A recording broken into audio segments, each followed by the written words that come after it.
Today we're going to be talking about genital warts. What are genital warts? Genital warts are also known as venereal warts. They are small growths that develop separately or in clusters on the skin and mucous membranes in the genital or anal region. For men, this includes the penis, scrotum, and anus. For women, it includes the vulva, interior surface of the vagina, cervix, and anus. So, how common are genital warts? Genital warts are the most common in people who are first becoming sexually active, so around 18 to 29 years old. It is most common before the age of 30. The incidence of HPV infection has been increasing. Infection with HPV, the virus that causes genital warts, is the most common STI in North America. It is estimated that more than 70% of sexually active Canadians still have a sexually transmitted HPV infection at some time in their lives. Even though only a small amount of individuals who come in contact with HPV develop genital warts, many people have HPV but show no symptoms. Now to the causes of genital warts. A common cause of genital warts is human papillomavirus, HPV, a common sexually transmitted infection. HPV is spread through direct skin-to-skin contact with an infected individual. Usually, genital warts are transmitted through sexual activity, genital contact, or childbirth. Thus, vaginal, anal, or oral sex could promote the transmission of genital warts between individuals.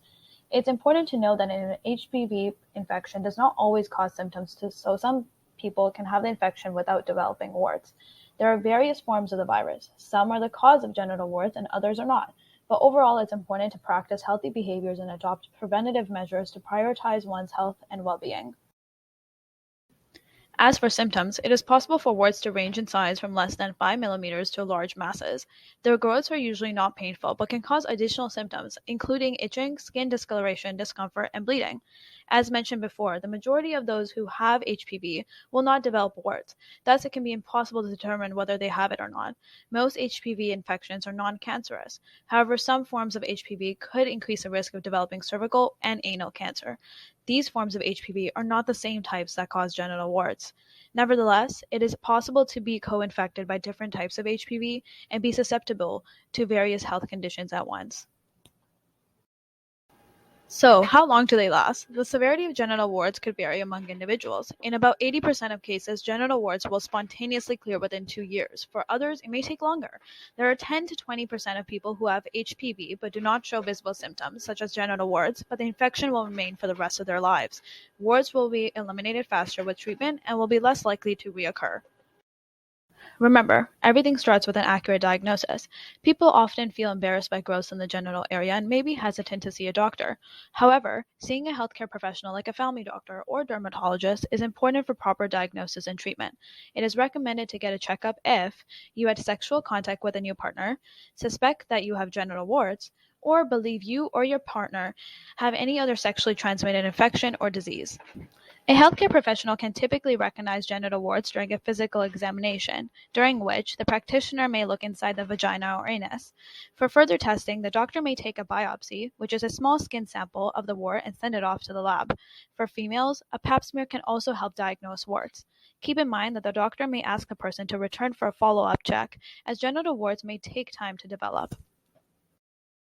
As for treatment of genital warts, there is no cure for HPV, and genital warts usually resolve without treatment. It is important to know that over-the-counter medications used for warts on the hand or feet should not be used for the treatment of genital warts. You can use over-the-counter pain relief meds to treat the side effects of some interventions. Various interventions can be used to reduce visible symptoms within weeks or months that vary in effectiveness and side effects.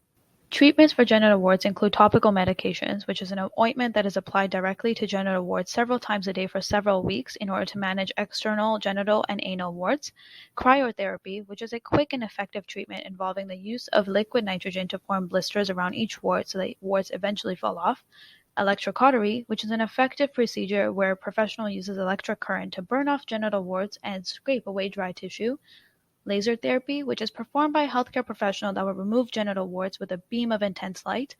This is recommended when the warts are hard to treat by other means, hard to access, prominent, and/or extensive. And last but not least, there is surgery, where a local anesthetic is used and a surgeon removes genital warts via a formal surgical procedure. All in all of these treatment plans have side effects, ranging from typical side effects like discomfort, itching, to burning sensations and discoloration.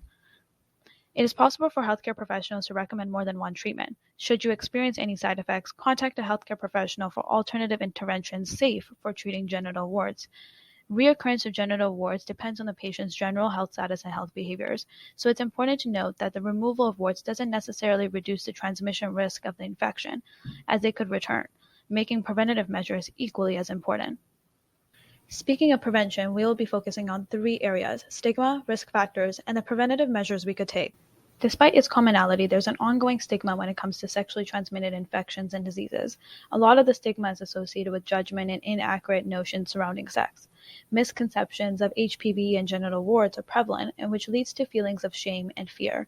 Emotional stigma can impede an individual's willingness to self-notify their doctor, their partners, or their parents, and that further impacts the services and care an individual receives, because feelings of self-blame and fear get in the way of seeking early treatment for genital warts. The take-home message is simple: HPV and genital warts are more common than you think, so rest assured there's nothing to be ashamed about. If you have questions or concerns about the diagnosis, speak with a healthcare professional, helplines, or your support network to answer your questions. Having genital warts should not be perceived as shameful, nor should any other STI, so getting tested helps take the necessary steps to protect your health and well-being. There are various risk factors that increase the susceptibility to genital warts, such as smoking, unprotected sexual activity, age, and immunosuppression. Since latent HPV is transmissible, unprotected sexual activity with an infected partner results in a 70% chance of becoming infected. Prior HPV infections and co-infections with multiple HPV types increase the susceptibility to genital warts. As such, risk factors for genital warts stress the importance to prioritize preventative measures. In terms of prevention, people with genital warts could reduce transmission of HPV by abstaining from all forms of sex until warts are absent for a minimum of 2 weeks. Having said that, a person with genital warts or any STI should practice transparency and inform sexual partners prior to engaging in sexual activity. Those who are sexually active should be aware that it is possible for HPV to be transmitted without having genital warts present. So, individuals can prevent the spread of genital warts by using barrier protection like dental dams or condoms. A second measure is the STI clinic, which offers free testing for STIs treatment and free pregnancy testing as well. The good part of sexual health clinics is that no health card is needed, which means that this is an accessible option. In terms of genital warts, STI screening cannot detect HPV. However, STI screening is still key to sexual health, especially before getting in contact with a new partner. Another preventative measure is vaccination. The vaccine is 90% effective in preventing types of HPV that could cause genital warts, and in Ontario, 2 doses of the vaccine are offered in grade 7. If you haven't gotten your vaccine, they usually are available at your primary care provider's office, a clinic, or an immunization clinic. Finally, education is a key component of prevention. Sexual health education and programs can help prevent sexually transmitted infections, including HPV and genital warts, by increasing the awareness of the risk factors and symptoms of STIs to strengthening our attitudes and skills needed to maintain healthy behaviors.